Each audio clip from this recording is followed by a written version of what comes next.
क्या आपको भी पीरियड में क्लॉट आते हैं और आप ये सोच रही हैं कि खून के थक्के का आना कई समस्याओं का घर है?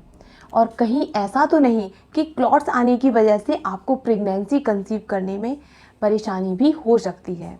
तो आपका ख्याल बिल्कुल सही है। सो फ्रेंड्स, हम स्टार्ट करते हैं अपना वीडियो। वैसे तो पीरियड्स में क्लॉट आना एक नॉर्मल बात है और ज़्यादातर महिलाओं का पीरियड 3 से 5 दिनों तक रहता है। फिर धीरे धीरे पीरियड का फ्लो कम हो जाता है। साथ ही पीरियड्स के दौरान 3-4 दिन तक आपको 2-3 बार दिन में क्लॉट्स आ जाते हैं तो कोई बात नहीं, लेकिन उसके बाद भी आपको क्लॉट्स आ रहे हैं और कई दिनों तक ऐसा होता है तो ये टेंशन लेने वाली बात है। फिर जाकर आप तुरंत इसके विषय में डॉक्टर को बताएं और उनसे सलाह अवश्य लें। चलिए, तो अब मैं आपको बताती हूँ कि पीरियड्स के दौरान क्लॉट क्यों आते हैं।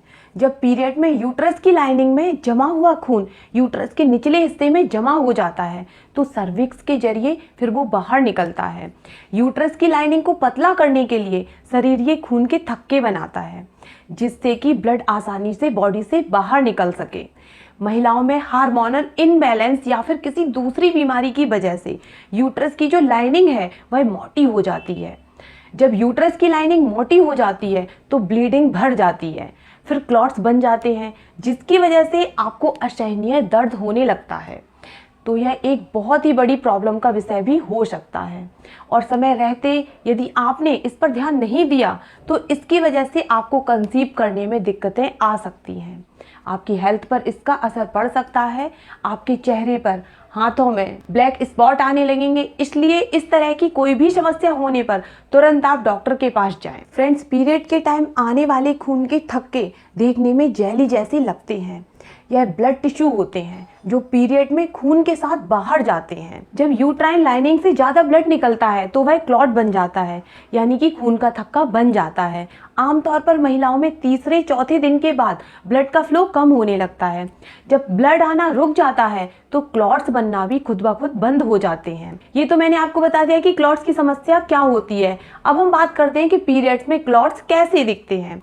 फ्रेंड्स, हर महिला का पीरियड 26 से लेकर 30 दिनों के बीच में आता है। इसके बाद यह 4 से 7 दिनों तक रहता है। इस दौरान आपको 2 तरह के ब्लड क्लॉट्स हो सकते हैं। पहले नॉर्मल साइज, जो साइज में छोटे होते हैं, उनका कलर ब्राइट रेड हो सकता है। दूसरे टाइप के खून के थक्के साइज में बड़े हो सकते हैं। साथ ही आपको दर्द भी ज़्यादा हो सकता है और ज़्यादातर पीरियड में आने वाले ब्लड क्लॉट्स का कलर डार्क रेड या ब्राउन हो सकता है।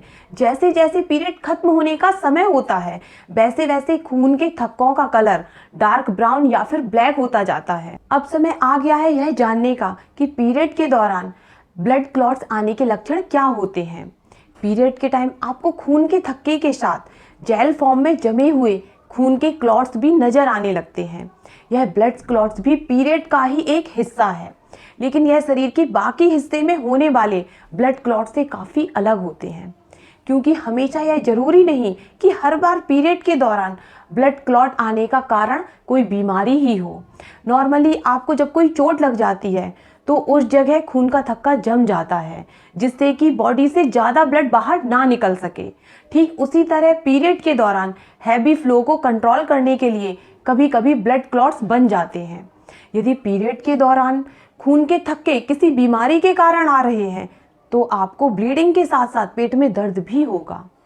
ऐसे में आपको डॉक्टर से कंसल्ट करना चाहिए। सो फ्रेंड्स, मिलते हैं अगले वीडियो में एक और नई जानकारी के साथ और मुझे पूरी उम्मीद है कि आपको मेरा वीडियो जरूर पसंद आया होगा। तो आप उसे लाइक कर देना, चैनल को सब्सक्राइब कर लेना और बेल आइकन को प्रेस करना बिल्कुल मत भूलना। Thank you.